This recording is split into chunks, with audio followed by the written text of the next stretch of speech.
at bbc.co.uk. Have a lovely afternoon. Time now at 12:30 for Asian Network Reports with Kalpana Patel. The sound of Asian Britain. Online, digital TV, DAB digital radio and iPlayer. bbc.co.uk/Asian Network. Network reports. Our top story this lunchtime. The government said he couldn't come to the UK because of his unacceptable behaviour. Now, a top Muslim speaker says he'll take his appeal against the ban to the High Court. I have condemned the 9/11. I have condemned 7/7 in London, the 7/11 in Mumbai. All these acts are to be condemned. So no way do I agree with the reason that the British government has given me. Text 81869. He's among the most well-known and popular Muslim speakers in the world. He's shared platforms with celebrities like Shah Rukh Khan and been part of religious debates with the likes of Baba Ramdev.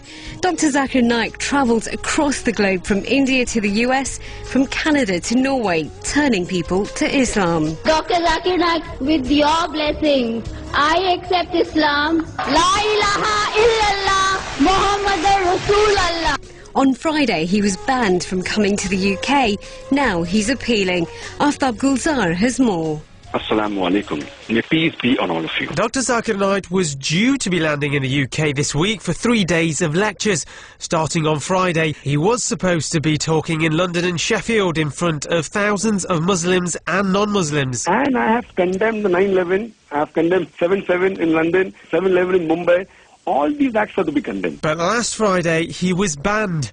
The Home Office wouldn't speak to us, but this is what the Home Secretary, Theresa May, had to say. We've used an actor's voice. Numerous comments made by Dr. Naik are evidence to me of his unacceptable behaviour.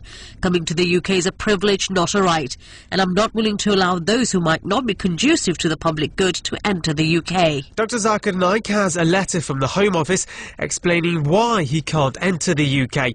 It says there are 4 passages in his speeches that are unacceptable behaviour. He says it's all about the context of what he said. And these 4 passages in no way promote terrorism. No way does it promote violence. So no way do I agree with the reason that the British government has given me. The passages talk about terrorism and Osama bin Laden.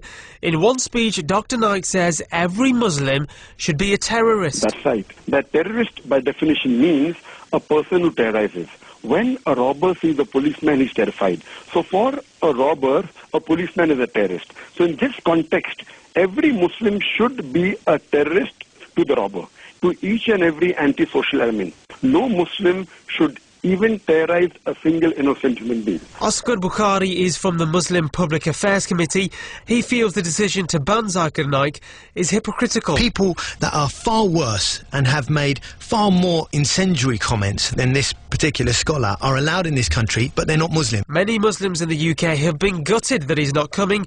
This is what people in Manchester told us. His talk was scheduled to be on freedom of speech. It's such a outright hypocrisy, I must say, in the strongest terms. Other scholars, non-Muslim scholars, have been allowed to come in the country. He should be allowed in the same vein because he's not racist. He really is an inspiration, and this is probably the first one that can probably connect with the youth. I've seen a lot of his lectures and I've never found them to be other than informative and never offensive. He's been here many times before and never been stopped. He thinks there may be another agenda behind the government's decision to ban him. I feel because it's a new government, they wanted a scapegoat, and they could not find a better scapegoat than Dr. Zakir Naik, because they know the popularity of Dr. Zakir Naik. And if you see that these politicians, for their own ulterior benefits... But things will have to move fast with the appeal if Dr. Naik is to make the first of his talks only days away. Because I have faith in the law, whether it be of India, whether it be of UK. I have faith in the law, that the law is far above the politicians.